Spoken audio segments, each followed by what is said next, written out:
The spiritual world is meeting the physical world, and we're all caught in the middle of it. Some of us think this is the best show ever, and some people are scared shitless. Here's what you should know. See, consciousness and connection isn't what we think it is. Consciousness and connection isn't about little isolated pods of people and isolated pods of consciousness doing their own little thing. And that's part of it. But we have a collective consciousness. We have a connected consciousness. And we also have a collective and connected consciousness with our universe, including this earth we live on. Now, this earth we live on is ascending in its vibration. It's ascending in its density and its dimensional awareness. As are we.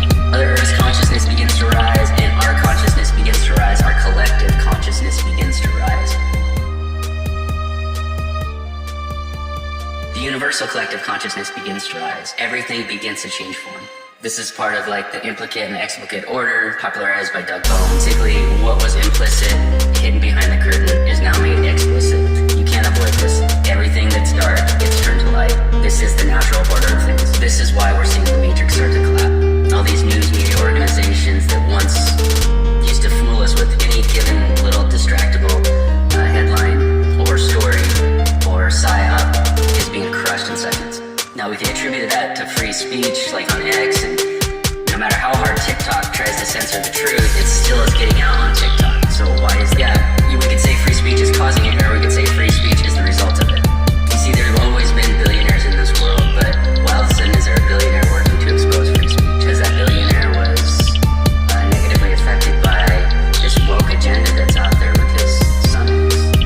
You see, when consciousness rises, and there is a massive attempt to subdue, oppress, suppress your rising consciousness, we feel it.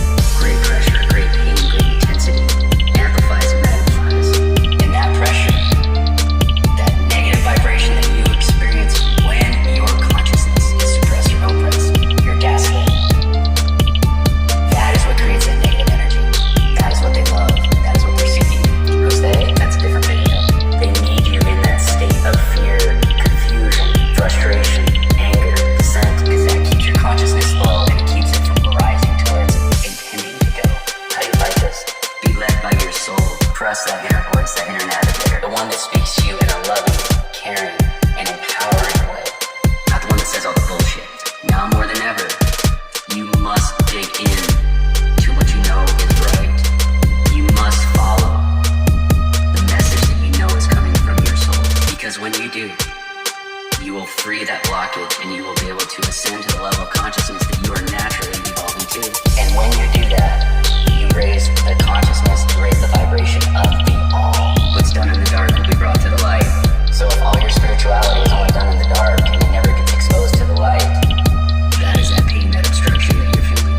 You see, we can't just be all spiritual when we're in our room or we're in our special dedicated ritual place and then show up to the world and be all Matrix and operate under satanic agendas. That's not how this game works. So whether you're Christian, Muslim, Jewish, Hindu, Buddhist, Gnostic, Rosicrucian, Wiccan, no matter what your spiritual belief system is, now is the time to step into who you truly are as a spiritual person. Now is the time to embody. Now is the time to walk the walk and talk the talk at all times without worrying about what people say about it. This will open up your light body, improve your connection to God, the universe, everyone else, and your true light body, your true spiritual being. Open up your heart. Feel that love energy flow through you so you can patch up any of those low vibrational holes that are in your soul right now. That way you don't give the demonic bastards any place to get in, anything to feed on, or any place to stay. This is how we win. This is God's plan. And you are a part of it. A part of it. A part of it. A part of it.